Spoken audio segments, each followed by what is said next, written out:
All right, welcome to another episode of Affordable Housing and Real Estate Investing. Today, I got my friend Tech, who is a real estate investor, full-time real estate investor, doing this full-time. He has been investing in rental arbitrage. He's done fix and flips, and he just brings a whole wealth of experience. I'm really excited to share it all with you guys today. So, Tech, welcome to the show, man.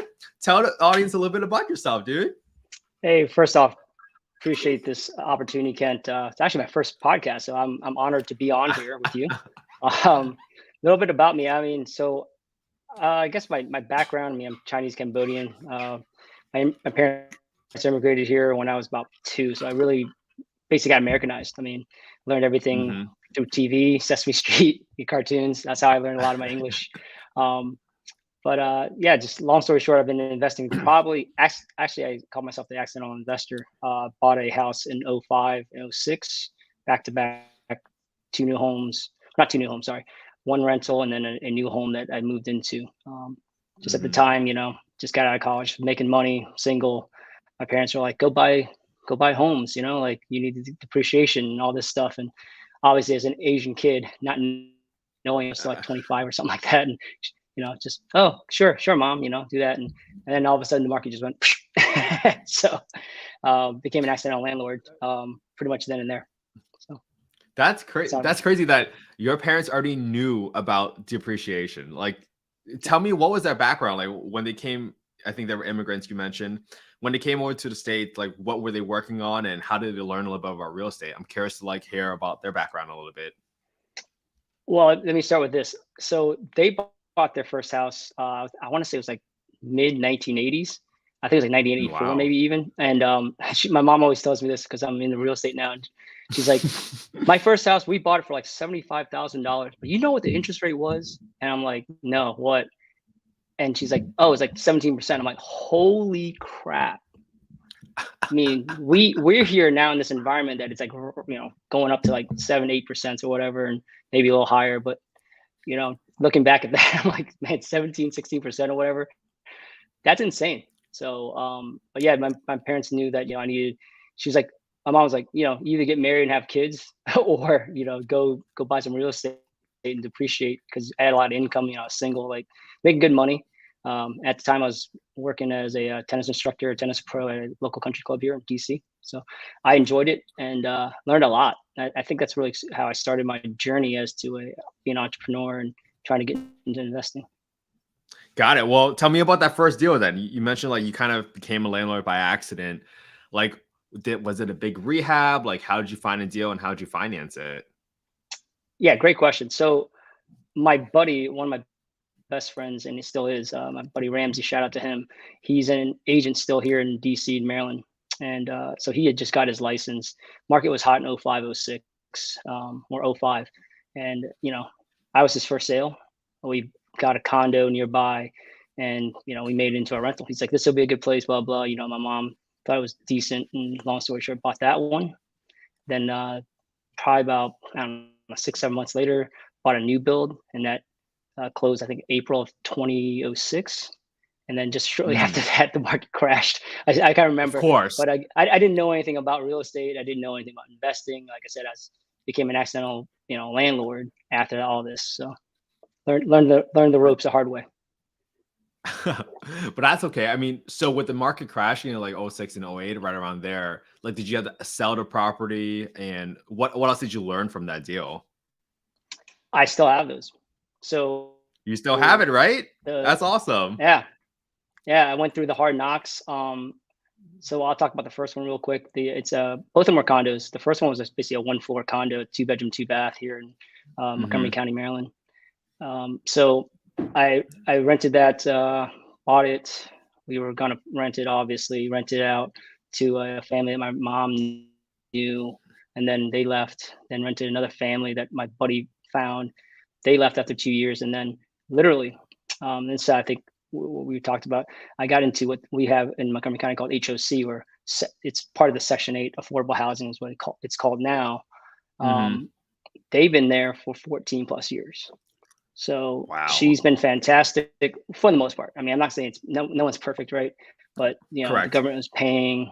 My buddy actually found that program, got me linked up to it. started cash flowing, because the first 2-3 years it wasn't cash flowing. I was paying out of Mm-hmm. pocket.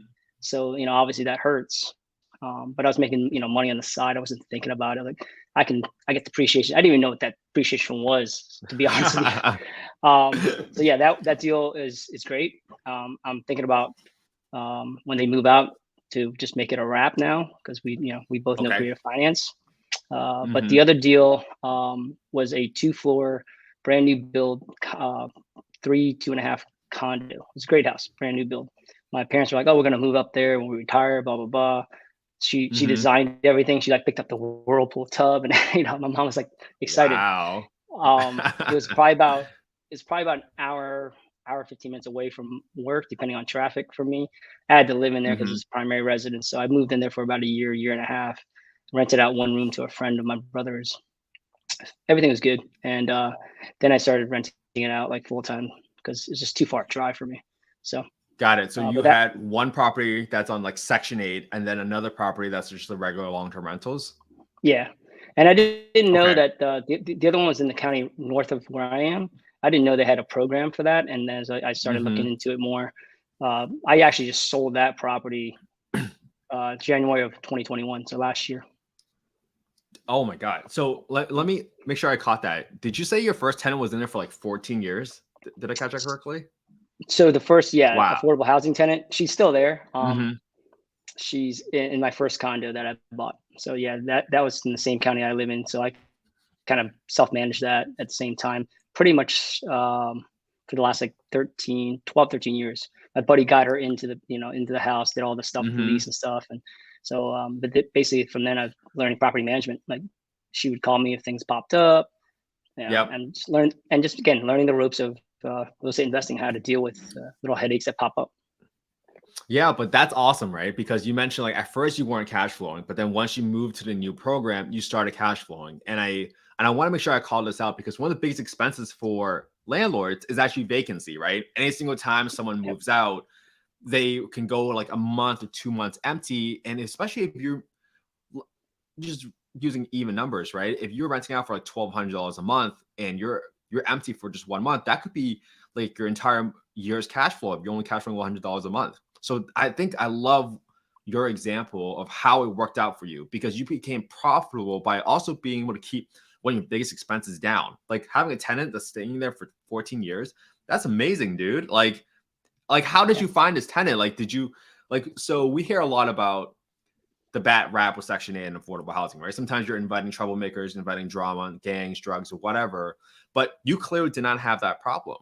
How did you feel like you found a tenant that was so great? Like, did you guys have like a big screening process? Did you guys ask some questions? Like, tell our audience a little bit about how did you find a tenant, and how'd you develop such a strong relationship with your tenant so that they didn't leave? Yeah, no, absolutely. So I did not know anything about Section 8, what is now, I think, recently changed to affordable housing.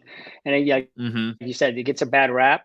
I did not, again, know much of this. And again, shout out to my buddy Ramsey, who got this thing done, found this program through the county, got her, screened her, did all that stuff for me, and worked it out with the county. So really more about him than me. And then Mm-hmm. as we went along, after like a year or two, they have yearly inspections. At least here, what we do is, I don't know how it works other counties, but here in the county where I'm at, like they do like yearly inspections. So they check in, make sure the property's still safe, good to go. Obviously, there's wear and tear on the property. Mm-hmm. And as we went along, just long story short, like she the government pays for the majority of the rent.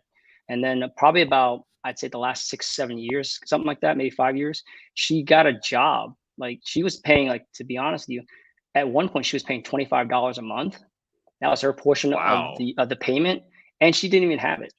I mean, I would go, hey, do you have the money? She's like, I only have like $20 or $18 or something like that. And Wow. so you have to make a little accommodations. And I think we both are on the same page of like, it's only a few dollars here and there, but it's like you're doing really good for somebody. I think it does get a bad rap, and I know that. Mm-hmm. And to be honest, for her, and she had 2 young daughters at the time. They're actually grown now. One's Oh my I think God. one's like a junior. The other one's like a freshman in college. Oh So my they grew up God. in that house. They have friends. They have And so I think she's already like planted seeds to me, like, hey, when what do you call it, Bobby gets older, we're probably gonna look to move out because Mm-hmm. they kind of want their own thing now, and they don't really need to come back to the house. And I'm looking to change as well because it's been a long time, like 14, 15 Yeah. years, for everybody, for That, me and for her. So yeah. no, that's a long time. And in tech, you did something amazing, right? You provided them like a stable home. Like you literally provided a family a home for like 14, 15 years and saw the kids grow up. And that's such a big difference. Like you literally gave them a chance because it's coming from a family that's just trying to put food on the table and don't have like $20, $25 for rent.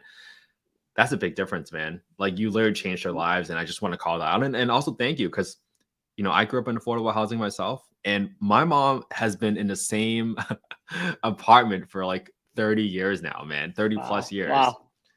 And she hasn't Yeah. moved. And, obviously one of my goals, like save up money and buy her a place or just so that she can be around us. But it all started with having a stable home that you can grow up with, someone like you that's able and willing to give another family a chance. Like that's so beautiful, man. What a great story, dude. I'm so glad I brought you on this because people need to hear about what an amazing difference just one person can do, right? We hear about all these big developments, apartment buildings that are being built, but that's not the only way to help.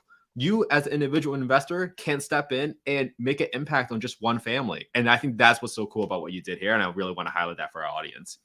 Like you No, must be thinking about that, right, Tech? yeah. I mean, no, I appreciate that. Yeah. So it's funny now. What we've done actually here, like I got my license, my real estate license, probably about 6, 7 years ago to just partner up with my Mhm, friend, like I said, Ramsey. And so we actually just probably, let me think. So 2 more affordable housing or homes. mhm, I got my parents a house. It was short sale, like just up the street. Fantastic mhm, deal. I won't get into that, but long story short,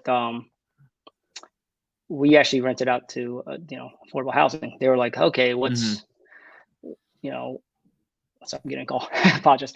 But yeah. So long story short, like that house, my parents cash flowed like $1,100. Wow.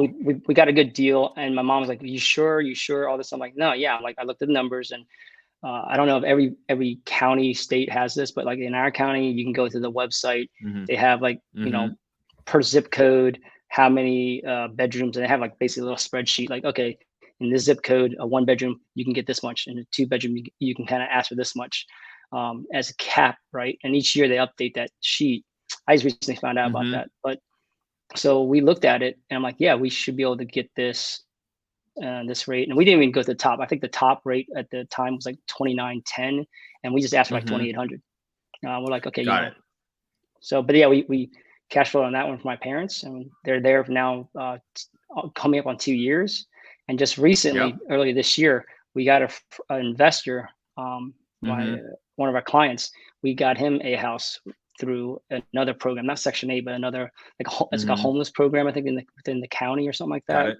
Um, so I'm helping manage that property for him, and he's cash flowing like $700 a month. So I was like, "You're doing good," and that's the key thing. Like, you do good, you feel good. But again, you're making money on the property, right? As an investor for this guy, my parents, myself, Yep. but also you're providing housing for somebody that needs it. Because now, like this lady, when she first started, the one that I'm going back to my property, she didn't Mhm. have a job. She didn't have much money going through, and she was in this program for a long time. They actually were in a rat infested home. She told me, I'm like, Oh, man. okay, like there's rats flying around, and the landlord's not taking care of it. I'm like, yeah, I take care of my property, obviously, and she actually took care of the property very well too. Like she would clean it up when she was home. So yeah, I Mhm. mean, it's a win-win for everybody, and that's the key thing. Yeah. So, dude, you just said so much stuff, and I really want to take some time to unpack it. Right? If the audience listening right now, the easiest and most simple first step you can take is simply Google your local housing authority, either by county or city, and you can look up by bedroom and by zip code what the rent ceiling is, or what they call as the payment standards that the government is willing to pay for your rent. So right then and there, you can try and figure out like, hey, what is my maximum rent? Instead of sometimes you might be trying to rent it out as a long-term rental, and you actually don't understand like, hey, how much can I actually rent, right? You might try to do some market comparability studies and figure out like what's the neighbor renting it out for. But this is like kind of black and white. It's listed out there, and there's no sort of nebulous idea of like, hey, how much I can rent it for, right? So that's awesome. I'm so glad you called that out because that is so important. Everyone tries to think about like, how do I get started? There you go, right? And this is an amazing business model, man. Like, not only are you changing people's lives, like some people will just be like, hey, I just want $5,000 a month, and I think I'll be all set.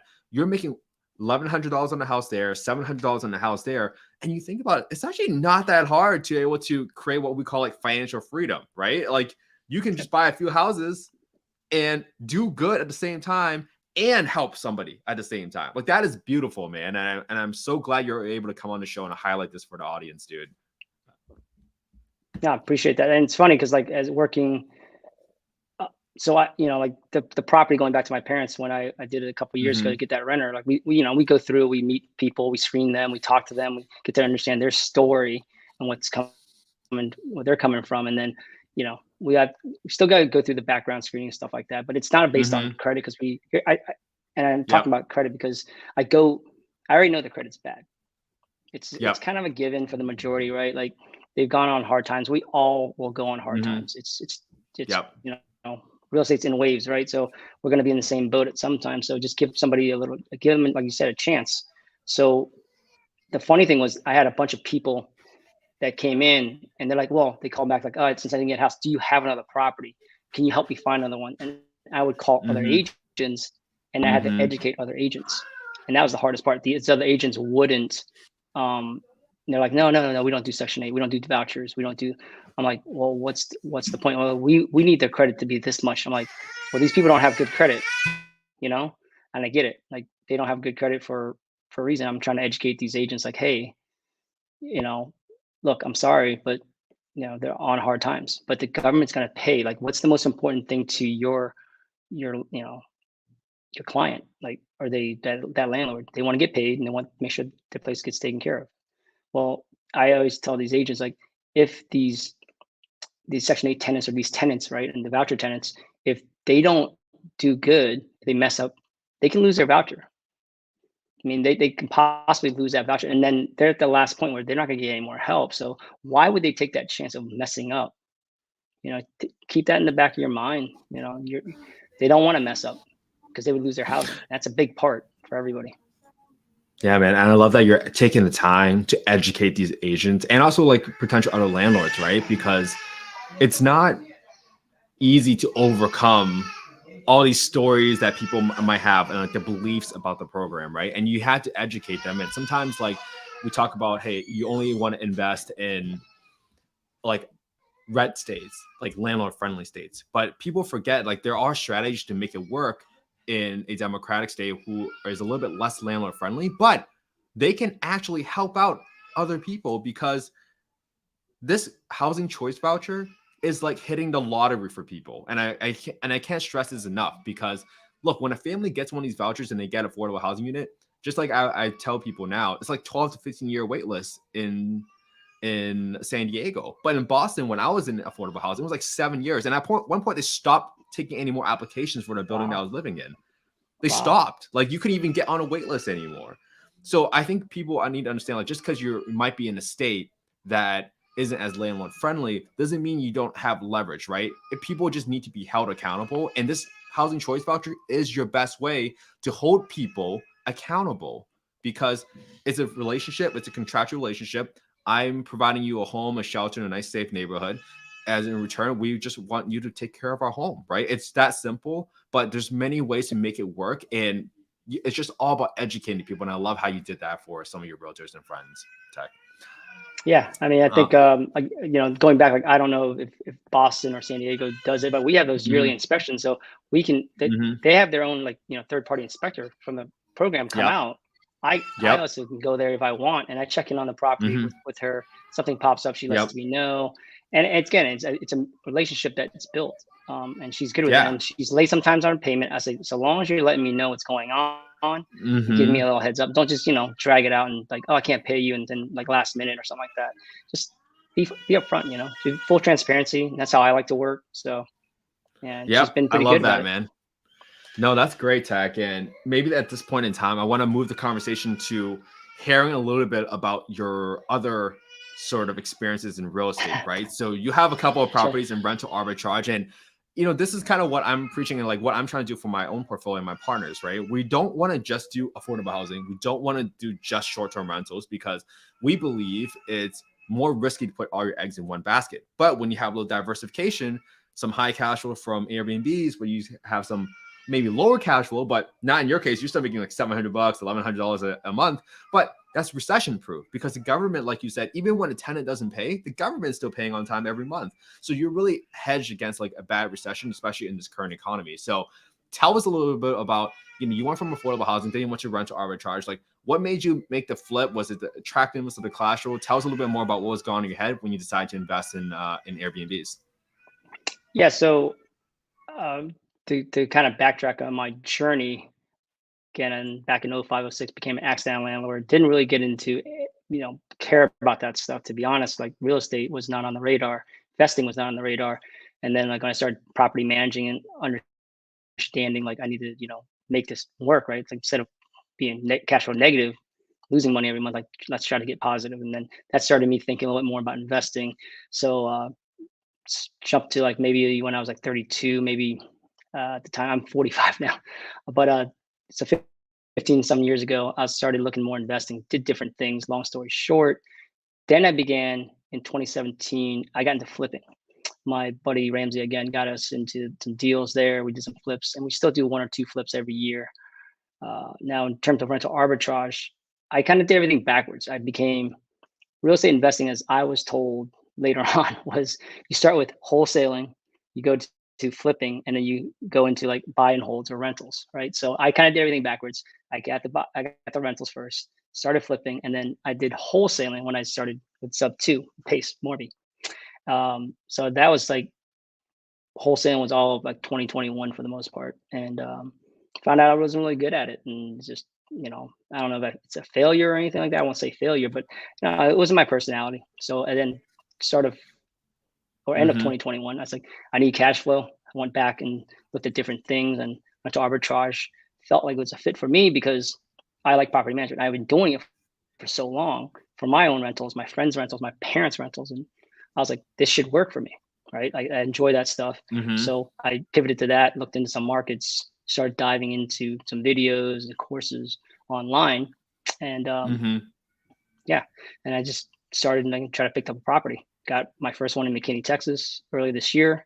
Second one Mm-hmm. was in the middle of the year in Hawaii, in Hauula, Hawaii, on Oahu. That was a great Uh-huh. deal. That's That was a cool. I fantastic love one. that.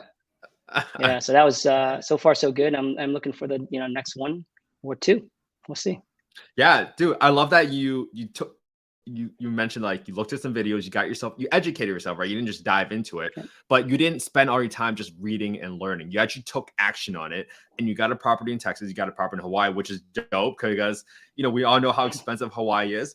So, what has your been experience like? How did you pitch the landlord to allow you to rent the property to Airbnb? Let's start with that question.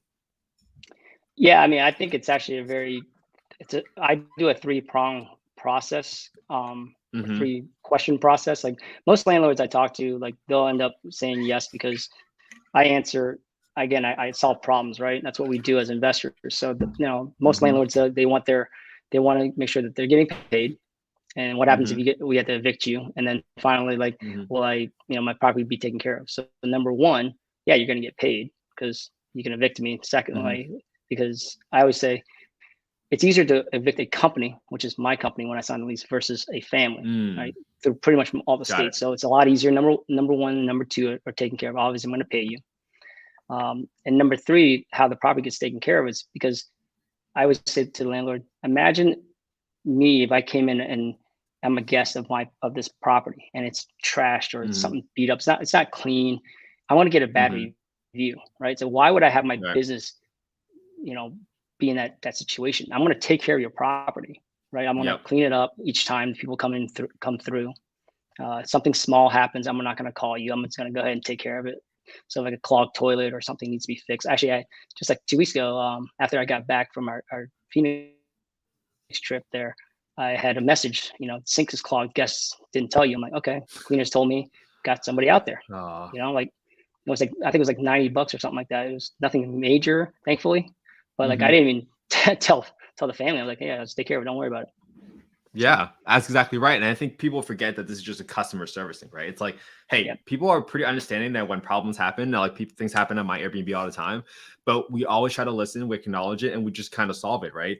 And I want to just hop back to the point of like how you pitch a landlord. I want to make sure I summarize that correctly for the audience. It's like you told them that you're going to pay on time, you're going to take care of the property because you have turnovers and you need it to be in tip-top shape. So for a landlord, you solve a lot of problems. You're getting the rent on time every month. You're lowering your vacancy because you are going to be taking over the lease and you're guaranteeing. I'm assuming like for 2-year leases, like what are your lengths of your leases normally? We do, long-term leases 12. One of them is 12. The other one's 15. Got it. So you also giving your landlord some assurances like, hey, it's going to be a long-term rental, at least to a company, and you can always evict me, right? So I think you're protecting the landlord very much in that case, and it's almost like it's a no-brainer for a landlord based on the way you pitched it. You're like, dude, like I'm going to be taking way better care of your property than anybody else that you might rent it out to. I love that. Exactly. And I mean, I feel like I'm the best option for them. And a lot of people don't know it. I mean, sometimes I talk to agents and they have to, kind of go through that, or we hop on a 3-way call and both of them are usually like, wow, really? Like, that seems freaking fantastic. Like, why wouldn't we go with you? I'm like, yeah, and then the last thing I'll say this, sometimes if it gets to that point is with insurance, like we can put them as additional insured. And that's what I did with the Hawaii property. The family lives right next door. And I found this out from the insurance company. Like, yeah, we can have them as additional insured in the policy as well if you want. And I told them that they're like, yeah, that makes us feel much better. So I was like, sure, well, let's go ahead and do it, and everyone's happy. Oh my God. And dude, I love that you're just like exposing all these like answers, overcoming all these objections, because as new people, they might be getting started. They're like, why would a landlord do this? Right. And you're literally dispelling every single objection that they might have come. Like, were there any other objections the landlords like raised? Like, hey, what are their big parties? Because you hear about that for Airbnbs. Like any other objections that kind of came up in your conversations whenever you're pitching rental arbitrage to people? Yeah, I mean, they always ask about the parties and stuff, but we try to do our screening. No one's perfect. Every place will have, little things that happen. And I mean, I guess the way to answer that question is like, well, you have a long-term renter there, like they're going to have parties too, right? Like they're probably going to have more parties if you think about it, because now it's like, okay, well, one time they didn't call me, they didn't call the cops, or nothing happened, neighbors didn't say anything. Then boom, next time, well, I have Thanksgiving party here. Next time I'm gonna have a Super Bowl party here, a New Year's party. And you have the same people having the same party, versus where it's like, for us, it's like, oh, it's one customer, maybe it's a one bad rap, and then the other guests aren't going to have that happen again. So it's going to happen. No one's perfect. And just get them to understand that. And I think when I explain it, for the most part, I try to be genuine, and I just truthfully feel like I'm the best option for these landlords. And when it comes out, most people are like, yeah, it's fantastic. I love the idea. Like, what do I sign? What do we do next? Oh my God, that's awesome. So I love that we covered like the setup phase. How about operating the business? Like, what are you seeing in terms of numbers? Would you be willing to share like numbers for one of your properties? Like, how much did you lease for? How much are you kind of renting it out for? Because I saw some pretty big numbers from you recently, man. Like, it's pretty impressive. Yeah, thank you. No, so the McKinney one for the most part is making on average, I would say 12 to 15, somewhere around there a month cash flow. It's not doing great right now. It's kind of slow season from what I've seen from other people. Again, this is still me within the first 7-8 months, something like that, but definitely in the first year. So I'm kind of getting used to seasonality and knowing that area. Got it. Hawaii, the one I think you were mentioning, was I had a really good booking just recently. And long story short on that, I had it as two units, an upper and lower, because there's a kitchen downstairs as well. And I was like, okay, I'll make more profit. I'll make it a lot easier. And the only shared part of it was the laundry and in the carport, but you have the whole floor and then a whole bottom floor. So I had a studio and then a 3-2 upstairs, and I was doing well there. And then for the holidays, I just kind of was testing it. I put it on. Actually, while we were in Phoenix, I changed it starting in November to just one giant unit, because people were saying, yeah, you have the entire house, but it's not their entire house. And I said, you know what? Okay, for the holidays, let's just try it. And then I got a booking like you saw for 5 figures. It was great, like 3 weeks, 5 figures. Very happy with it. And so what I'm doing now is like I'm gonna try to get some like a what is it, gift baskets for each person coming in or each guest coming in to kind of just surprise them, like, hey, welcome to the island.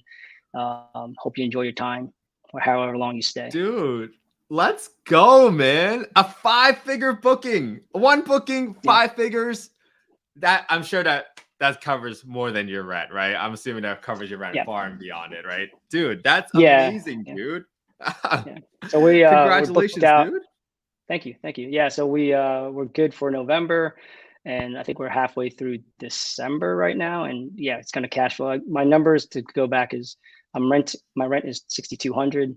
My expenses all in each month is about 66. So got it. Pretty much, yeah. I mean, it's a good deal. They're happy. They live next door, and the family that the landlords live next door. I mean, I've had guests say like the family next door is so amazing. They even brought fruit and coconuts and things of that nature over to us. So they actually love these people. Like they come over and see the house and are staying at technically their house, right? So they're happy. And I always ask about, like, whenever I have something pop up, if I need some help, they're willing to jump over there. Like, hey, like, long story short, I had a guest downstairs before I switched it over, and I'm like, these guests are asking about like salt and pepper. No one's upstairs. Do you mind like swinging by and just grabbing a couple like things and just dropping them off? And the guy was home and he swung by, and because I mean, and again, so it's a win-win. They're happy to help out, and it's just small stuff.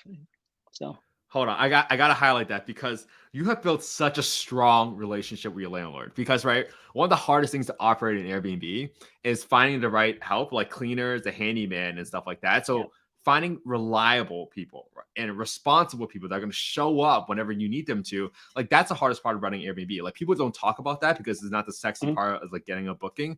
But without those elements on your team, you really can't be successful, right? It's like being able to solve these problems on a whim, on a go. And people, when they are here for a 2-night stay or 3-night stay, they don't have time to wait until 2 weeks from now for you to find a plumber, right? Not like a long-term rental. And I just want to make sure I highlight that. Like, you guys got to build relationships with the people in your area, in your market, because they are the keys to your success. And I'm just so impressed that you got the landlord to do this with you, man. Do this for you. That's amazing. Like, must have been, that's such a strong relationship with them, dude.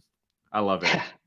And I pay on time, and like I actually paid them early. I usually pay them because I pay them through apps, and I just pay them half on the last day of the month, and then like the other half, second portion, full portion on the first of the month.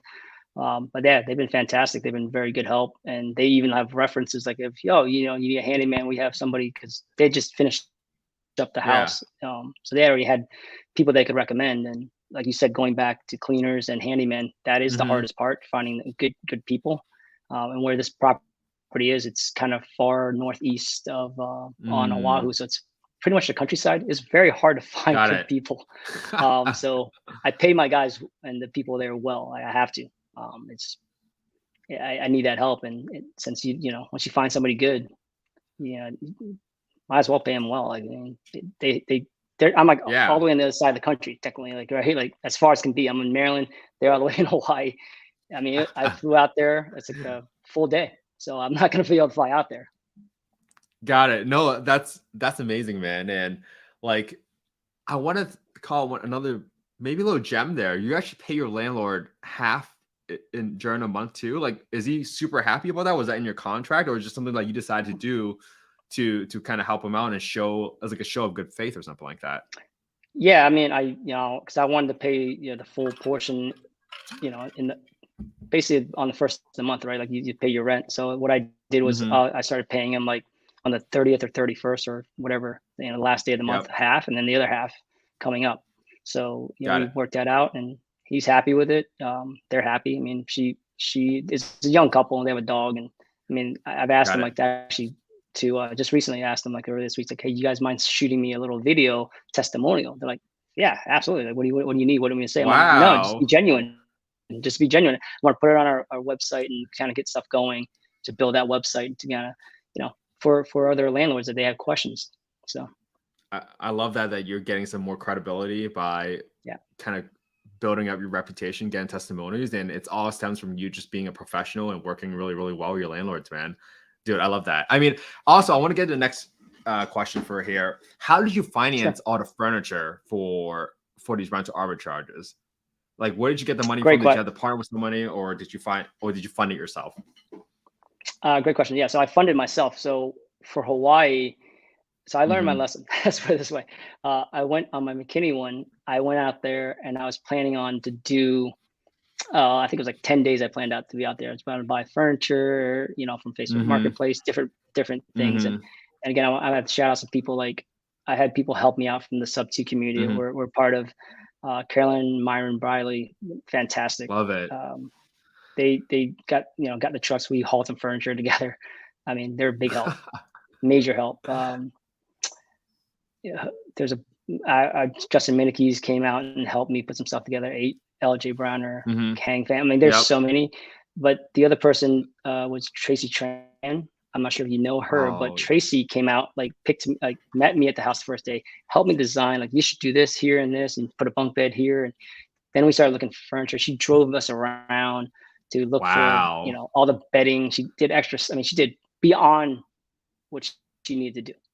So Tracy Tran, Dallas, Texas. She has a couple Airbnbs out there. She's working with Pace as well, and fantastic. That's awesome. I thank her so much. Like, it's insane. Like, I owe her so much.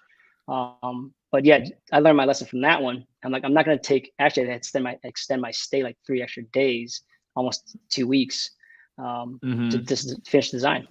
So what I did was, in Hawaii, I'm like, I'm going to hire somebody. Now, in order to fund this, going back to your question, I put on business credit cards, 0%.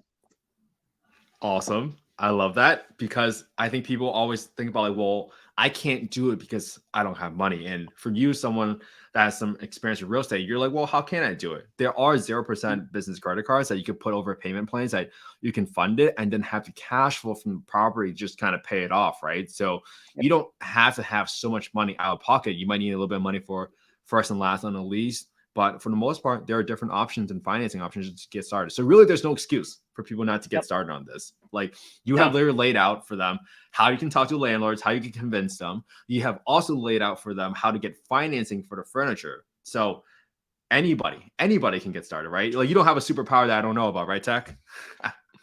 I don't know about that. That's good. Yeah, so I think you're right. I mean, just getting the sorry, my AirPods loose. But yeah, I mean, in terms of financing, and I think it's a big part. Like, you know, and I always tell people this when I talk to, like, other investors, because people want different things. Like, I like cash flow. So personally, this rental arbitrage was basically a cash flow play.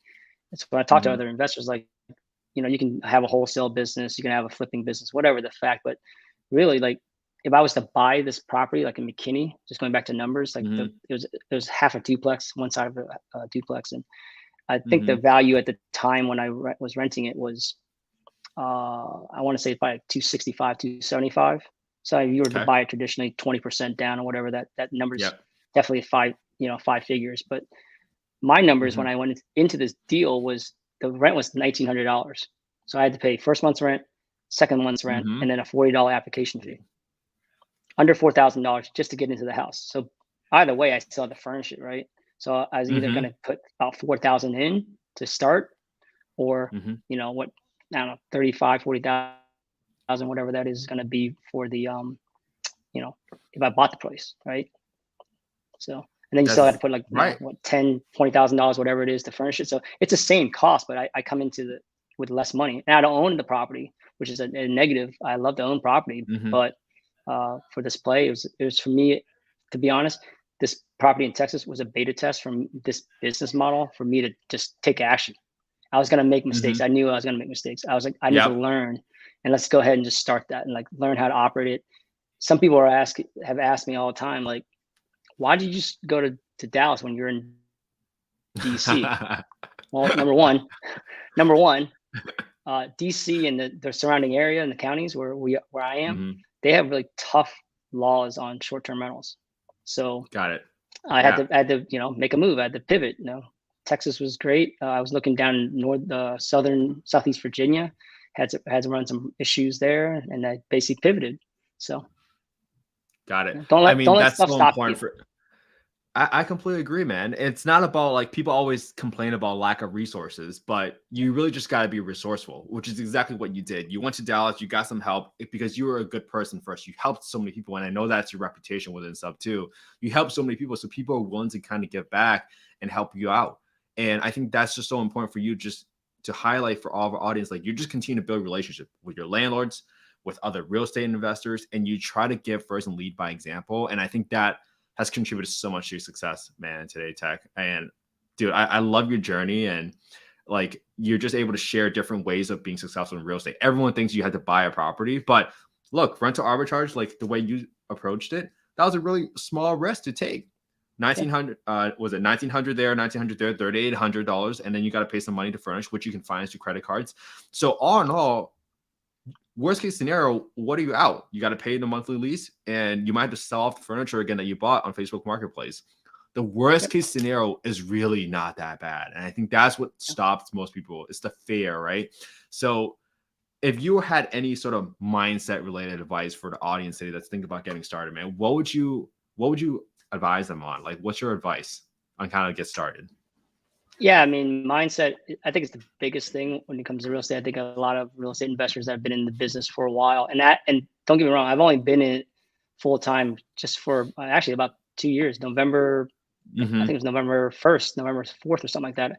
I left my W-2 and went full time. So it's November 10th right now. So just over 2 years. And for me, I had to deal with a lot of ups and downs and just trying to figure out who I was. And that's part of the business. I tell a lot of, new sub 2 students as well, like find out who you are.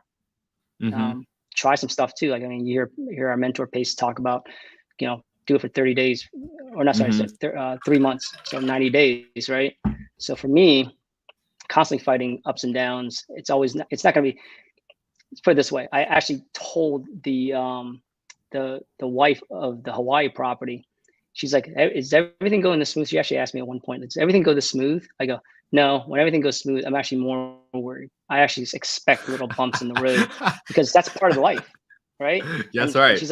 She's like, oh, like, yeah. And then next day, I remember the king bed I ordered was delayed and actually never got there from Amazon. So when I flew into Honolulu, I went straight to the Walmart and had to buy a bed, and I brought it over.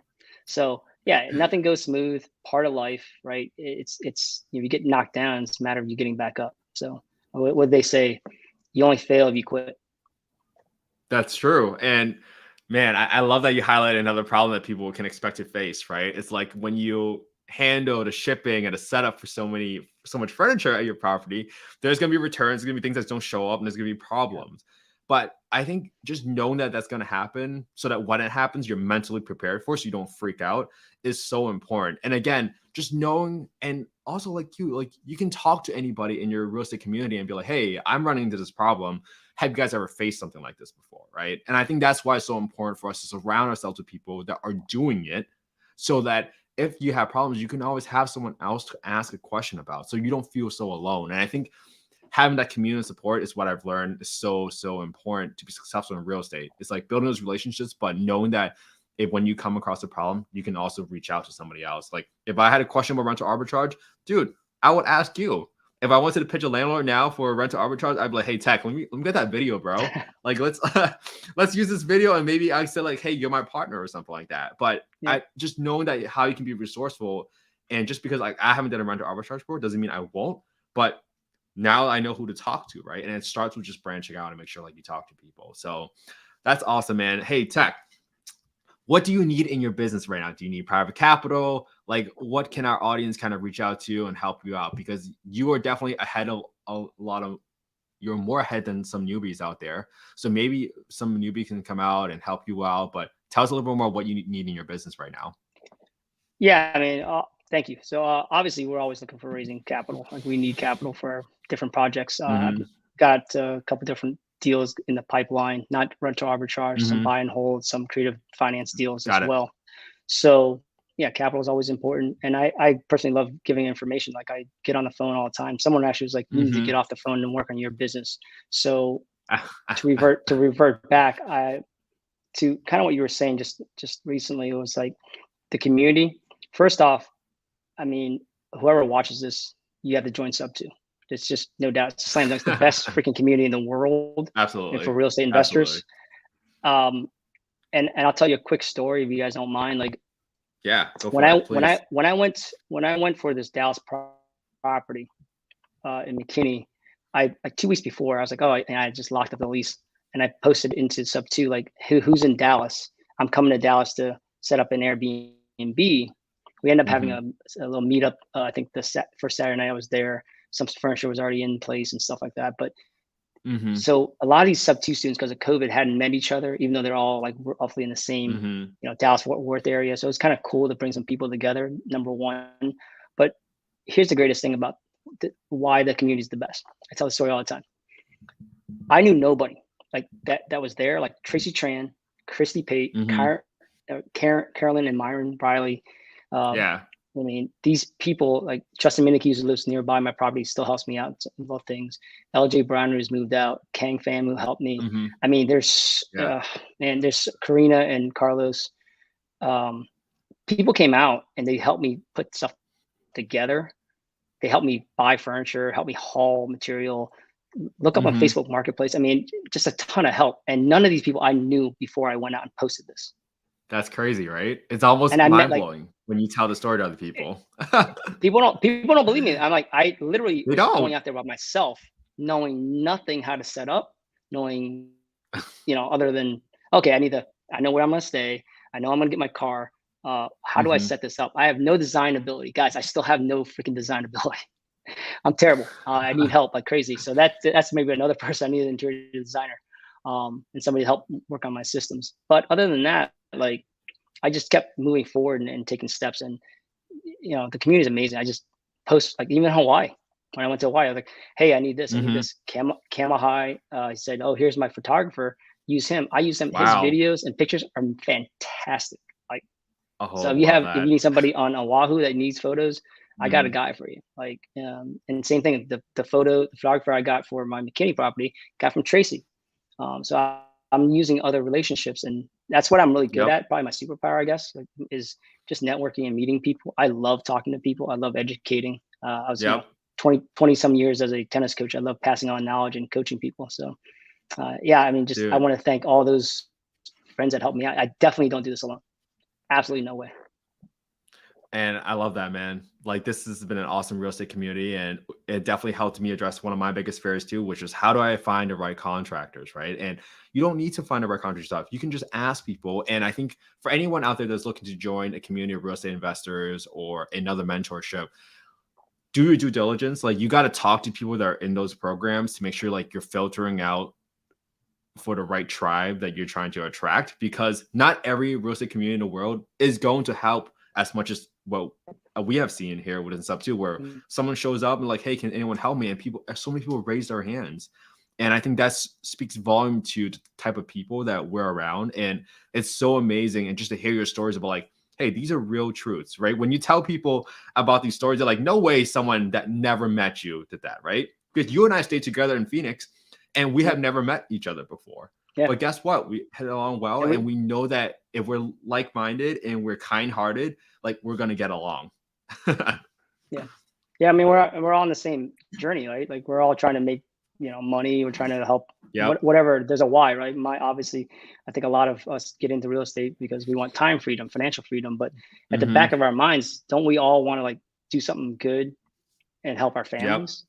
I mean, that's the ultimate thing. Like, it's, and unfortunately, I guess the world runs on money. So it's tough. No, I mean, Tech, thank you so much again for coming on the show and sharing your story with us. I love that you're doing a little bit of everything. You've done fix and flips, you've done affordable housing, and you've done rental arbitrage. And this shows people like there's so many different ways to make money in real estate. It's not just one thing where you just buy and hold, or you buy and hold one property and you save another 20%. Like there are different ways to get creative, and it just starts with just being exposed to other paths that are available to you. So thank you for coming on and showing the audience that there is another path to make it in real estate besides that traditional way that sometimes we're only taught from our parents, because that is so important for people to know. And dude, thank you so much for what you do again, man. I really love your story. I love where your heart's at, and I know we're going to do some business together, dude. So Thank you again. Absolutely. And if people want to reach out to you, they want to find out more about you, where can they reach out to you? Yeah, the handle's right there. The IG handle, tech_the_investor. So you Got can it. follow me there. You'll see me. My daily life stuff is on there. I love golf. I love investing, and I just love meeting people. So if you're in any real estate, like, I just like to learn from other people as well. So thank you, first off, Kent, for allowing me to be on here and sharing my story. Thank you very much for everybody, whoever listens. Hit me up. Dude, this was awesome. This was fun. So, Thank you. thank you again. And Appreciate we'll it. catch up again later, man. Have a good one. Thank you, everyone, for listening. All right.